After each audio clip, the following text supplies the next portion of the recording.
ഈ ലോകത്തേക്ക് വരുന്ന ഓരോ വ്യക്തിയും ഒരു നിശ്ചിത കാലയളവിന് ശേഷം ഇവിടെ നിന്ന് യാത്രയാകുമെന്നത് അള്ളാഹുവിൻ്റെ ഒരു നിയമമാണ്. എന്നാൽ നല്ല ഓർമ്മകൾ മാത്രം അവശേഷിപ്പിക്കുന്നവരും മനുഷ്യരാശിക്ക് പ്രയോജനകരമാകുന്നവരും മതത്തെ ഭൗതിക കാര്യങ്ങളെക്കാൾ മുൻഗണന നൽകുന്നതിന് പ്രായോഗിക മാതൃകയാകുന്നവരും അള്ളാഹുവിൻ്റെയും അവൻ്റെ റസൂലിൻ്റെയും കൽപ്പനകൾ പാലിക്കാൻ ശ്രമിക്കുന്നവരും ഹസ്രത്ത് മസീഹി മൗഊദ് അലൈഹിസ്സലാത്തു വസ്സലാമിൻ്റെ ബൈഅത്തിൻ്റെ അവകാശങ്ങൾ നിറവേറ്റാൻ ശ്രമിക്കുന്നവരും അഹമ്മദിയ ഖിലാഫത്തിനോട് യഥാർത്ഥ വിശ്വസ്തത പുലർത്തുന്നവരും മനുഷ്യാവകാശങ്ങൾ പരമാവധി നിറവേറ്റാൻ ശ്രമിക്കുന്നവരും എല്ലാ സമയത്തും അള്ളാഹുവിൻ്റെ പ്രീതി നേടാൻ ശ്രമിക്കുന്നവരും സൗഭാഗ്യവാന്മാരാകുന്നു. അവരെക്കുറിച്ച് എല്ലാ നാവുകളിൽ നിന്നും പ്രശംസനീയമായ വാക്കുകൾ മാത്രമാണ് പുറപ്പെടുക. നബി തിരുമേനി സല്ലല്ലാഹു അലൈഹി വസല്ലമയുടെ നിർദ്ദേശമനുസരിച്ച് അവർക്ക് സ്വർഗം നിർബന്ധമായിത്തീരുന്നു. ഇപ്പോൾ ഞാൻ അള്ളാഹുവിൻ്റെ പ്രീതിക്കനുസരിച്ച് ജീവിതം നയിക്കാൻ ശ്രമിച്ച ഒരു വ്യക്തിത്വത്തെക്കുറിച്ചാണ് പറയാൻ പോകുന്നത്. അത് ആദരണീയായ അമത്തുൽ ഖുദ്ദൂസ് സാഹിബയെക്കുറിച്ചാണ്. അവർ ഹസ്രത്ത് ഡോക്ടർ മീർ മുഹമ്മദ് ഇസ്മായിൽ സാഹിബ് റളിയല്ലാഹു തആല അൻഹുവിൻ്റെ മകളും സാഹിബ്സാദ മിർസ വസീം അഹമ്മദ് സാബ് മർഹൂമിൻ്റെ ഭാര്യയുമായിരുന്നു. അവർ ഹസ്രത്ത് മുസ്ലിം മൗഊദ് റളിയല്ലാഹു തആല അൻഹുവിൻ്റെ മരുമകളുമായിരുന്നു.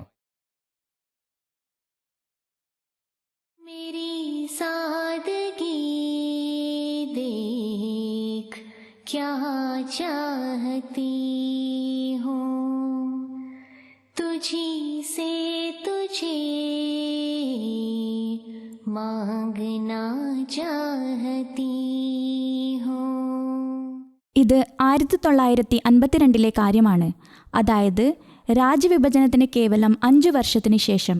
അന്ന് കാദ്യാനിലെ അഹമ്മദിയ കേന്ദ്രത്തിൻ്റെ സംരക്ഷണത്തിനായി ജീവൻ ബലിയർപ്പിക്കാൻ തയ്യാറായ ചുരുക്കം ചില മതസേവകർ മാത്രമാണുണ്ടായിരുന്നത്. അക്കാലത്ത് ഇന്ത്യയിലെ മറ്റു ജമാഅത്തുകളുമായുള്ള ബന്ധം പുനഃസ്ഥാപിക്കപ്പെട്ടിരുന്നില്ല. ലജ്ന സംഘടനയിലെ അംഗങ്ങൾ കേന്ദ്രത്തിൽ നിന്നും പൂർണ്ണമായും ഒറ്റപ്പെട്ട അവസ്ഥയിലായിരുന്നു. ഈ ഘട്ടത്തിലാണ് ചിതറിക്കിടന്ന ഈ സംഘടനയെ ഒന്നിപ്പിക്കാൻ അള്ളാഹു സാഹചര്യം ഒരുക്കിയത്. ഉമ്മുൽ മുഅ്മിനീൻ്റെയും സ്വഹാബിയത്തിൻ്റെയും ശിക്ഷണം ലഭിച്ച ഖലീഫത്തുൽ മസീഹ് സാനി റളിയല്ലാഹു അൻഹുവിൻ്റെ നേരിട്ടുള്ള നിർദ്ദേശങ്ങളാലും മാർഗനിർദ്ദേശങ്ങളാലും അനുഗ്രഹീതയായ മസീഹ് മൗഊദ് ഇസ്ലാമിൻ്റെ കുടുംബത്തിലെ ധീരയായ ഒരു വനിത കാദ്യാനിൽ എത്തിച്ചേർന്നു. ഇന്ത്യയിലെ ലജ്ന ജമാഅത്തുകളെ കേന്ദ്രവുമായി ബന്ധിപ്പിക്കുന്നതിനുള്ള പ്രവർത്തനങ്ങൾ ആരംഭിച്ചത് ഈ കാലഘട്ടത്തിലാണ്. തൻ്റെ കഴിവ്, സത്യസന്ധത, സ്നേഹം, വാത്സല്യം എന്നിവയാൽ എല്ലാവരുടെയും ഹൃദയം കീഴടക്കിയ മഹത് വ്യക്തിത്വമായിരുന്നു അവരുടേത്. അവരായിരുന്നു ഹസ്രത്ത് സാഹിബ്സാദി അമത്തുൽ ഖുദ്ദൂസ് ബേഗം സാഹിബ. എല്ലാവരും സ്നേഹത്തോടെ ആപ്പാജാൻ എന്നായിരുന്നു അവരെ വിളിച്ചിരുന്നത്.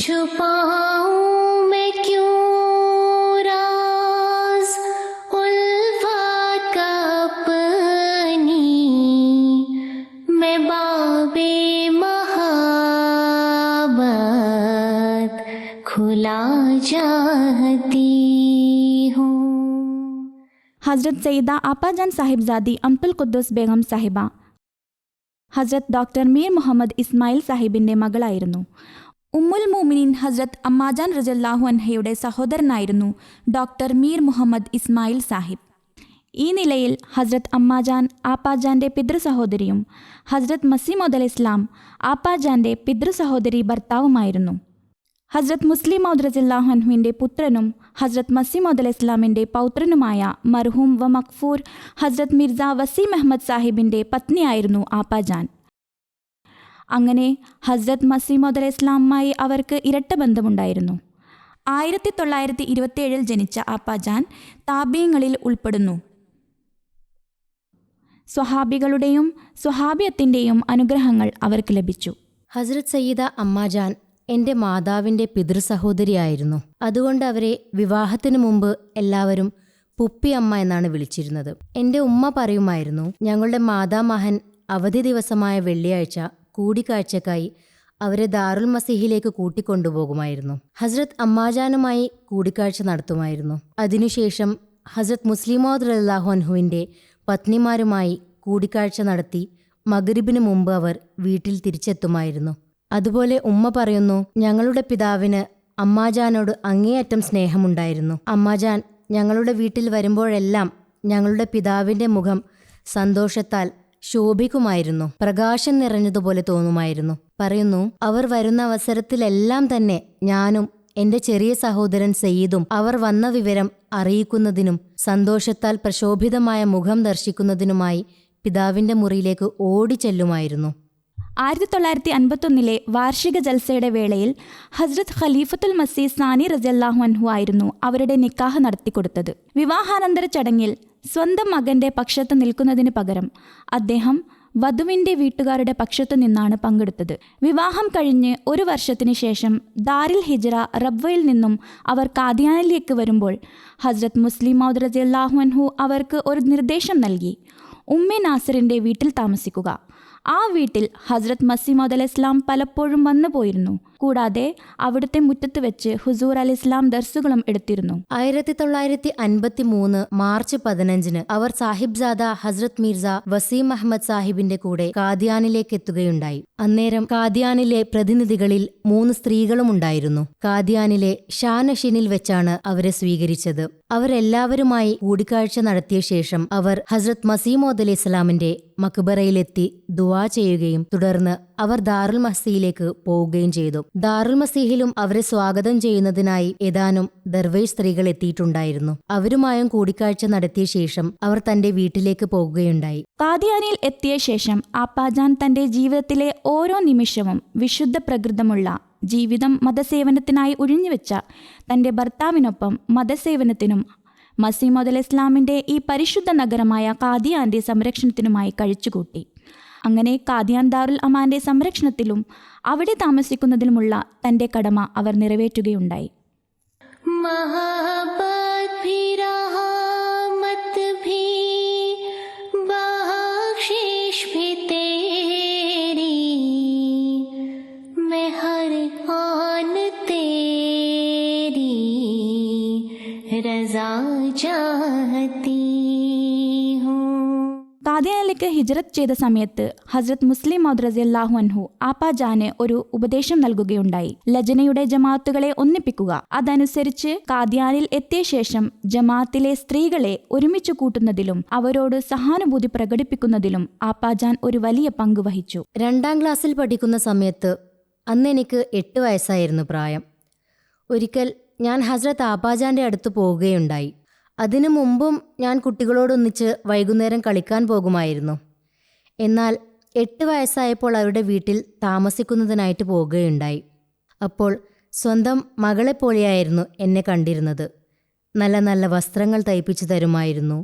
കുട്ടികളോടൊപ്പം തന്നെ എന്നെയും കിടത്തുമായിരുന്നു. രാവിലെ സ്കൂളിൽ പോകുന്ന സമയത്ത് എൻ്റെ തലമുടിയും അവർ സ്വയം ചീകി ഒതുക്കി തരുമായിരുന്നു. തൻ്റെ കുട്ടികൾക്ക് കൊടുക്കുന്നത് പോലെ തന്നെ എനിക്കും ഭക്ഷണം പൊതിഞ്ഞു തരുമായിരുന്നു. എനിക്ക് ഓർമ്മയുണ്ട്, കുട്ടിക്കാലത്ത് അന്ന് ഞങ്ങൾ സ്കൂളിൽ പോകാൻ തുടങ്ങിയിട്ടുണ്ടായിരുന്നില്ല. ഉറങ്ങുന്ന സമയത്ത് ചില മുതിർന്ന കുട്ടികൾ ഞങ്ങളുടെ മുറിയിൽ വരുമായിരുന്നു. പിന്നീട് ഞങ്ങളെ ഉണർത്തുകയും അവരോടൊപ്പം വിശുദ്ധ ഖുർആൻ പഠിപ്പിക്കുകയും ചെയ്ത ശേഷം അവർ സ്കൂളിൽ പോവുകയും ചെയ്യുമായിരുന്നു. അതിനുശേഷവും ചില ക്ലാസുകൾ ഉണ്ടാകുമായിരുന്നു. പിന്നീട് ഉമ്മ നാശ്ത തരുകയും പിന്നീട് പിതാവ് ഓഫീസിലേക്ക് പോയ ശേഷം വൃത്തിയാക്കലും വീട്ടിലെ പണികളും മുഴുവനാക്കുമായിരുന്നു. തുടർന്ന് ലജനയുടെ ജോലികൾ. അന്ന് ഓഫീസ് റൂം ഉണ്ടായിരുന്നില്ല. വീട്ടിനകത്തിരുന്നു തന്നെയായിരുന്നു ജോലികൾ ചെയ്തിരുന്നത്. അവിടെ വന്നിരിക്കുകയും ജോലികൾ പൂർത്തിയാക്കുകയും ചെയ്യുമായിരുന്നു. സന്ദർശനത്തിനായി പോകണമെങ്കിൽ ഉച്ചഭക്ഷണ സമയത്തിന് മുമ്പ് തിരിച്ചെത്തുകയും ചെയ്യുമായിരുന്നു. കുറച്ചു ജോലികൾ വൈകുന്നേരം ചെയ്യുമായിരുന്നു. ചിലർ കൂടിക്കാഴ്ചക്കായും വരുമായിരുന്നു. എന്തായിരുന്നാലും സമയത്തിൽ ബർക്കത്തുണ്ടായിരുന്നു. ഹസ്രത്ത് ഖലീഫത്തുൽ മസീഹ് സാനി റളിയല്ലാഹു അൻഹു അവർക്ക് പ്രത്യേക നിർദ്ദേശങ്ങൾ നൽകിക്കൊണ്ട് പറയുകയുണ്ടായി, മിർസ വസീം അഹമ്മദ് സാഹിബ് നാസിർ ദാവത്ത് തബ്ലീഗ് ആയതിനാൽ അദ്ദേഹത്തോടൊപ്പം യാത്രകളിൽ പങ്കെടുക്കണം. അതുപോലെ കത്തുകൾക്ക് മറുപടി ലഭിക്കാത്തതുമായി ബന്ധപ്പെട്ട് മിർസ വസീം അഹമ്മദ് സാഹിബിന്റെ വിലാസം നൽകുവാനും നിർദ്ദേശിച്ചു. ഹുസൂർ ലജ്നായിമാല സ്ഥാപിച്ചതിനു ശേഷം 1 വർഷമോ അതോ ഏതാനും മാസങ്ങൾക്ക് ശേഷമോ ഉമ്മിയെ സദറായി നിയമിച്ചുകൊണ്ട് പറഞ്ഞു, മാർഗങ്ങൾ തുറന്നുകൊടുക്കുക. കാരണം അവസ്ഥകൾ മോശമായത് കാരണത്താൽ ലജനകളുമായുള്ള ബന്ധങ്ങൾ അറ്റുപോയിരുന്നു. അതിനായി പരിശ്രമിക്കുക. പറയുന്നു, ഞാൻ ആദ്യം കത്തുകൾ എഴുതാൻ തുടങ്ങിയപ്പോൾ യാതൊരു മറുപടിയും ലഭിച്ചിരുന്നില്ല. അപ്പോൾ ഹസ്രത്ത് മുസ്ലിം മൗദ് റളിയല്ലാഹു അൻഹു പറഞ്ഞു, നിങ്ങൾ വിശദമായി എഴുതുക. ആരുടെ ഭാര്യയാണ്? ഇന്ത്യയിലെ ലജനയുടെ സദറായി ആരാണ് നിയമിച്ചത്? ഞാനുമായി ബന്ധപ്പെടുക തുടങ്ങി എല്ലാ വിവരങ്ങളും വിശദമായി തന്നെ എഴുതുക. ഉമ്മി പറയുന്നു, ഞാൻ അതനുസരിച്ച് എഴുതാൻ തുടങ്ങിയപ്പോൾ ചിലയിടങ്ങളിൽ നിന്ന് മറുപടി ലഭിക്കാൻ തുടങ്ങി. ആദ്യത്തിൽ ഞാൻ ജോലികൾ ചെയ്യാൻ ആരംഭിച്ചപ്പോൾ പോസ്റ്റ് കാർഡിലായിരുന്നു മറുപടികൾ എഴുതാൻ തുടങ്ങിയത്, കൈപ്പറ്റിയ വിവരം അറിയിച്ചിരുന്നത്. പോസ്റ്റ് കാർഡ് ഞങ്ങൾ വീടുകളിൽ ഒരിക്കലും എഴുതിയിരുന്നില്ല. അതിൽ ശരിക്കും എഴുതാൻ ഞങ്ങൾക്ക് അറിയില്ലായിരുന്നു. കാരണം അതിൽ വരികളുണ്ടായിരുന്നില്ല. അതില്ലാതെ കഴിയില്ലായിരുന്നു. ഞാൻ അന്നേരം 10ാം ക്ലാസ് കഴിഞ്ഞിരുന്നു. ക്ലാസ്സിൽ വരികളുള്ള ബുക്കിലായിരുന്നു എഴുതി പഠിച്ചിരുന്നത്. ഞാൻ ആദ്യത്തെ പോസ്റ്റ് കാർഡ് എഴുതിക്കൊണ്ടു ചെന്നപ്പോൾ എന്നെ വഴക്കു പറയുകയുണ്ടായി. ഞാൻ എഴുതിയ വരികൾ വളഞ്ഞു പോയിരുന്നു. ആപ്പാജാൻ അത് കണ്ടപ്പോൾ പറഞ്ഞു, പോസ്റ്റ് കാർഡിൽ പെൻസിൽ കൊണ്ട് നേർത്ത വരികൾ വരക്കുക. അങ്ങനെ നേരെ എഴുതുന്നതിനുള്ള ശീലമായിക്കോളും. അങ്ങനെ എല്ലാം ചെയ്യാൻ തുടങ്ങുകയും പതുക്കെ പതുക്കെ ആപ്പാജാന്റെ മേൽനോട്ടത്തിൽ എല്ലാം ഭംഗിയായി തീരുകയും ചെയ്തു. ഖിലാഫത്തിനോടുള്ള ആദരവ്, കാലഘട്ടത്തിലെ ഖലീഫയോടുള്ള അനുസരണം, വിധേയത്വം എന്നിവയുടെ കാര്യത്തിൽ ആപ്പാജാൻ ഞങ്ങൾക്ക് നൽകിയ മാതൃക സമാനതകളില്ലാത്തതാണ്. ഖലീഫത്തുൽ മസീഹിന്റെ ഒരു ഉപദേശത്തെ ഓർത്തുവെക്കുകയും ജീവിതകാലം മുഴുവൻ അത് പ്രാവർത്തികമാക്കുകയും ചെയ്ത് വിധേയത്വത്തിന്റെ ഒരു ഉദാത്ത മാതൃകയാകുന്നു. അതിന്റെ വിശദാംശം ഇപ്രകാരമാണ്. ഹസരത്ത് ഖലീഫത്തുൽ മസീഹ് സാനി റളിയല്ലാഹു അൻഹു ആപ്പാജാൻ കാദിയാനിലേക്ക് ഹിജ്റത്ത് ചെയ്ത സമയത്ത് അവിടുത്തെ സാഹചര്യങ്ങൾ അനുകൂലമല്ലാത്തതുകൊണ്ട് ആപ്പാജാൻ ഒരു ഉപദേശം നൽകിയിരുന്നു. കാദിയാനിലെ മാർക്കറ്റിൽ പോകരുത്.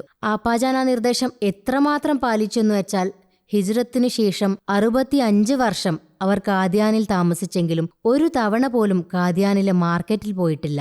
ഇനി പരിശുദ്ധ ഖലീഫമാരുടെ ആഹ്വാനങ്ങളെക്കുറിച്ച് നോക്കുകയാണെങ്കിൽ ആപ്പാജാൻ എപ്പോഴും അവയോട് പ്രതികരിക്കുന്നതിൽ മുൻപന്തിയിലായിരുന്നു. കൂടാതെ അവർ ഇന്ത്യയിലെ ലജനകളെ ഈ ആഹ്വാനങ്ങളിൽ പങ്കെടുക്കാൻ പ്രോത്സാഹിപ്പിക്കുകയും ചെയ്തിരുന്നു. ഹസരത്ത് ഖലീഫത്തുൽ മസീഹ് റാബി റഹ്മത്തുള്ളാഹി തആല ലണ്ടനിലേക്ക് ഹിജ്റത്ത് ചെയ്തപ്പോൾ അദ്ദേഹം യൂറോപ്പിൽ 2 പുതിയ കേന്ദ്രങ്ങൾ സ്ഥാപിക്കാനുള്ള ആഹ്വാനം നൽകുകയുണ്ടായി. ഇതിനോട് പ്രതികരിച്ചുകൊണ്ട് കാദിയാനിലെ ലജനാംഗങ്ങൾ തങ്ങൾക്കുണ്ടായിരുന്ന സ്വർണവും പണവുമടക്കം എല്ലാം തന്നെ ആവേശത്തോടെ സമർപ്പിക്കുകയുണ്ടായി. ആപ്പാജാനും തന്റെ എല്ലാ ആഭരണങ്ങളും ഈ ദൗത്യത്തിനായി സമർപ്പിച്ചു. ആപ്പാജാൻ സ്വയം എത്ര ആവേശത്തോടെയാണോ ഈ ദൗത്യത്തിൽ പങ്കെടുത്തത്, അതേ ആവേശത്തോടെ അവർ കാദിയാനിലെ ലജനയെയും നാസറാത്തിനെയും പ്രോത്സാഹിപ്പിക്കുകയുണ്ടായി. ഇതിന്റെ ഫലമായി കാദിയാനിലെ കൊച്ചുകുട്ടികൾ പോലും ലജനയുടെ ഓഫീസിൽ വന്ന് തങ്ങളുടെ മൺകൂജുകൾ പൊട്ടിച്ച് അതിലെ പണം ഈ ദൗത്യത്തിനായി നൽകി. ഈ ദൗത്യത്തിൽ കാദിയാനിൽ നിന്നുള്ള വാഗ്ദാനങ്ങളെക്കുറിച്ച് ഹുസൂർ റഹ്മത്തുള്ളാഹി അലൈഹിന് അയച്ച റിപ്പോർട്ടിൽ ആപ്പാജാൻ ഇങ്ങനെ എഴുതി: ഹുസൂറിന്റെ പ്രഭാഷണങ്ങൾ ഇവിടത്തെ സ്ത്രീകളിൽ ഒരു താൽപ്പര്യവും ആവേശവും ഉണർത്തിയിരിക്കുന്നു. അള്ളാഹുവിന്റെ അനുഗ്രഹത്താൽ തങ്ങളുടെ പക്കലുണ്ടായിരുന്നതെല്ലാം അവർ സമർപ്പിച്ചിരിക്കുന്നു. എന്നാൽ ദാഹം ഇപ്പോഴും ശമിച്ചിട്ടില്ല. അള്ളാഹുവിന്റെ മാർഗത്തിൽ ഇനിയും കൊടുക്കാൻ കഴിഞ്ഞിരുന്നെങ്കിലെന്ന് അവർക്ക് തീവ്രമായ ആഗ്രഹമുണ്ട്. कादियान की जमात एक बहुत गरीब जमात है, लेकिन मैंने हमेशा देखा है कि जब भी कोई तहरीक की जाए, यहाँ की ख़वातीन और बच्चियाँ ऐसे ज़ोर और जोश के साथ उसमें हिस्सा लेती हैं कि बाल दफ़ा मेरा दिल चाहता है कि उनको रोक दूँ कि बस करो, तुम लोग की इस्तात नहीं है। और वाक़तन मुझे खुशी के साथ उनका फिक्र में लाख हो जाता है। लेकिन क्यों मैं सोचता हूँ कि जिसकी खातिर उन्होंने कुर्बानियाँ की हैं वो जाने, वो जानता है बल्कि कि किस तरह इनको बढ़ चढ़ कर अता करना है। वही अल्लाह अपने फजल के साथ इनके मुस्तकबिल को दीन और दुनिया की दौलतों से भर देगा। एक मौके पर जब मैंने मराकब के लिए तहरीक की तो मेरी बच्चियों ने जो छोटी छोटी कुजियाँ बना रखी थी, अजीब नजारा था कि घर में वो पुलिया टूटने लगी, और दीवारों से मार मार के पुलिया तोड़ दी। चंद टके वो उसमें अपने लिए उन्होंने बचाए थे, वो भी इनकी खातिर पेश कर दिए। हमारा रब भी कितना मोहसिन है, कितना अजीम शान है। बागोबा बगैर मोहब्बत और रोने के पूरा में उसकी कदमों में डाले, जब उसके कदमों में डाले जाए तो रद्द कर देता है, ठोकर भी मारता, ये कोई देत नहीं। अगर एक मुखर के गरीब प्यार और मोहब्बत के साथ अपनी जमा शिवा पहुंचते ही चंद तोड़ियां भी दोष करे तो उसे भर के प्यार और मोहब्बत से कबूल करता है, जैसे आप अपने मोहब्बत करने वाले और महबूबों के तोहफों को लेती और चूमती हैं। खुदा के भी चूमने के कुछ रंग हुआ करते हैं, और मैं जानता हूँ और यकीन रखता हूँ कि उन मानों में खुदा ने इन चंद कोड़ियों को जरूर चूमा होगा। अतात में उसकी सभी कुछ ही खो कर मैं मालिक का बस आसरा चाहती हूँ। ആരംഭം മുതൽക്കു തന്നെ ഹസ്രത്ത് മസീമൗദ് അലൈഹി ഇസ്ലാമിൻ്റെ ഭവനത്തിൽ ആതിഥ്യം വളരെ പ്രസിദ്ധമായിരുന്നു. ഈ ശ്രേഷ്ഠമായ ഗുണത്തെ ആപ്പാജാൻ തൻ്റെ ജീവിതകാലം മുഴുവനും ആ പുണ്യഭവനത്തിൽ നിലനിർത്തി. ഏതൊരു അതിഥി വന്നാലും ലഭ്യമായതെന്തോ അത് അവർ നൽകി. അതിഥികളുടെ സൗകര്യങ്ങളിൽ അവർ പ്രത്യേക ശ്രദ്ധ ചെലുത്തി. ഇവർ ഹസ്രത്ത് മസീമൗദ് അലൈഹി ഇസ്ലാമിൻ്റെ അതിഥികളാണ്, അതിനാൽ അവരെ സൽക്കരിക്കുന്നതിൽ ഒരു കുറവും ഉണ്ടാകരുത് എന്ന വികാരമായിരുന്നു ആ ആതിഥ്യത്തിന് പിന്നിലുണ്ടായിരുന്നത്. ജൽസ സാലാനയുടെ തയ്യാറെടുപ്പുകൾ സെപ്റ്റംബർ ഒക്ടോബർ മുതൽ ആരംഭിച്ചിരുന്നു എന്നാണ് എനിക്ക് തോന്നുന്നത്. എല്ലാ പുതപ്പുകളെയും വെയിലത്തിടുകയും കുടയുകയും റസായികളിലെ പഞ്ഞികൾ പുറത്തെടുത്ത് കുടഞ്ഞ് വീണ്ടും അവ നിറയ്ക്കുകയും ഒക്കെ ചെയ്യുമായിരുന്നു. ജൽസയാകുമ്പോൾ വലിയ കലങ്ങളിൽ വെള്ളം ചൂടാക്കുമായിരുന്നു. അതിരാവിലെ തഹജുദിൻ്റെ സമയത്ത് ഡ്യൂട്ടിയിലുള്ളവരോട് എല്ലാവരുടെയും ബാത്റൂമുകളിൽ ഒരു ബക്കറ്റ് ചൂടുവെള്ളം കൊണ്ടുപോയി വെക്കാനായി പറയുമായിരുന്നു. എല്ലാവരുടെയും അടുത്ത് ചൂടുവെള്ളം എത്തുമായിരുന്നു. നമസ്കരിച്ച് മടങ്ങിയെത്തുമ്പോൾ എല്ലാവരുടെയും മുറികളിൽ ചായയും എത്തിക്കുമായിരുന്നു. അങ്ങനെ എല്ലാ അതിഥികളെയും വളരെയധികം ശ്രദ്ധിക്കുമായിരുന്നു. അതിഥികൾ പോയ ശേഷം മടങ്ങി വന്നതിനുള്ള ശേഷമുള്ള ഭക്ഷണം തയ്യാറാക്കുമായിരുന്നു. എല്ലാ ജോലികളും സ്വയം തന്നെയാണ് ചെയ്തിരുന്നത്.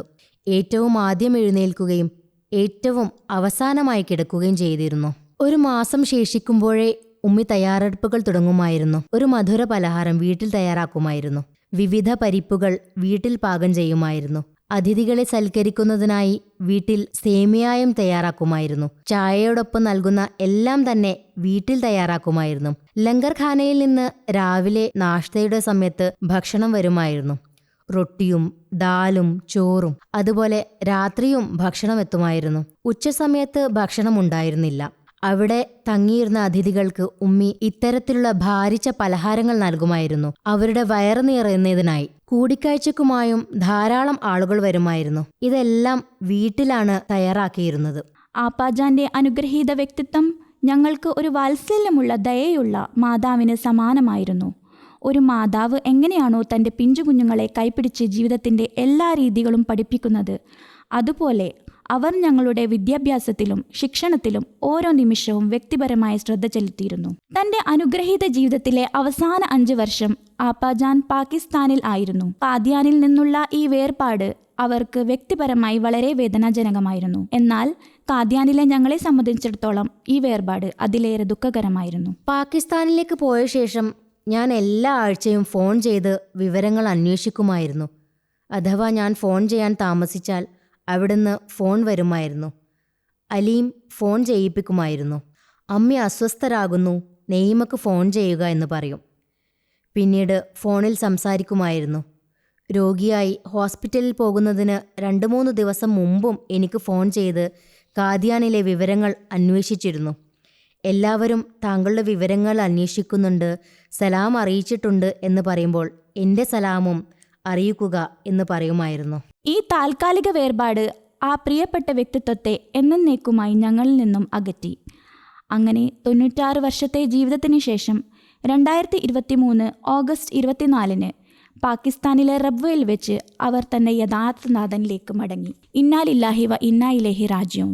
അതിനുശേഷം ഓഗസ്റ്റ് 27 അവരുടെ ജനാസ കാദ്യാനിലേക്ക് കൊണ്ടുവന്നു. കാദ്യാനിലെ ബഹിഷ്തി മക്ബറയിലെ കിത്തെ ഖാസിൽ ഹസ്രത്ത് സാഹിബ്സാദ മിർസ വസീം അഹമ്മദ് സാഹിബിന്റെ സമീപത്ത് അവർക്ക് അന്ത്യവിശ്രമം ഒരുക്കി. मेरा रहमत की तेरी रिदा चाहती हूँ, मैं हर आन तेरी रज़ा चाहती हूँ. അവരോടൊപ്പം കഴിച്ചുകൂട്ടിയ ജീവിതത്തിലെ ഓരോ നിമിഷവും ഞങ്ങൾക്ക് മറക്കാൻ സാധിക്കില്ല. ഞങ്ങൾക്ക് ഒന്നും ചെയ്യാൻ അറിയില്ലായിരുന്നു. ഞാൻ പറഞ്ഞതുപോലെ വരി തെറ്റാതെ ഉറുദു എഴുതാൻ പോലും അറിയില്ലായിരുന്നു. ഒരു മാതാവ് വിരല് പിടിച്ച് തൻ്റെ കുട്ടിയെ നടക്കാൻ പഠിപ്പിക്കുന്നത് പോലെയാണ് അതെല്ലാം ഞങ്ങളെ പഠിപ്പിച്ചത്. എല്ലാവരോടും ആപ്പാജാൻ്റെ പെരുമാറ്റം അത്തരത്തിലുള്ളതായിരുന്നു. ഒരു ദിവസം എന്നോട് പറഞ്ഞു, നെയ്മ, അലീം എന്നോട് ഇന്ന വസ്തു ചോദിക്കുന്നു. നിങ്ങളൊന്നും ആവശ്യപ്പെടുന്നില്ലല്ലോ. നിങ്ങളും എൻ്റെ മകൾ തന്നെയല്ലേ? ഞാൻ പറഞ്ഞു, ഞാൻ ആവശ്യപ്പെടാതെ തന്നെ താങ്കൾ എനിക്കെല്ലാം തരുന്നുണ്ടല്ലോ, പിന്നെന്തിന് ഞാൻ ചോദിക്കണം?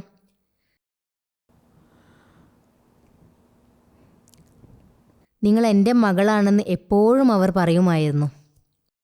मेरी अजीज और प्यारी बहनों, आज दुनिया की तकदीर तुमसे वाबस्ता है. तुमने हयात बख्श नगमे गाने हैं. तुमने दुनिया को अल्लाह ताला और उसके रसूल की मोहब्बत अता करके जिंदा करना है. जाओ और फैल जाओ दुनिया में. जाओ, फतह और नुसरत तुम्हारे कदम चूमेगी, क्योंकि खुदा की ये तकदीर है जो बहरहाल पूरी होगी. दुनिया में कोई नहीं जो इस तकदीर को बदल सके.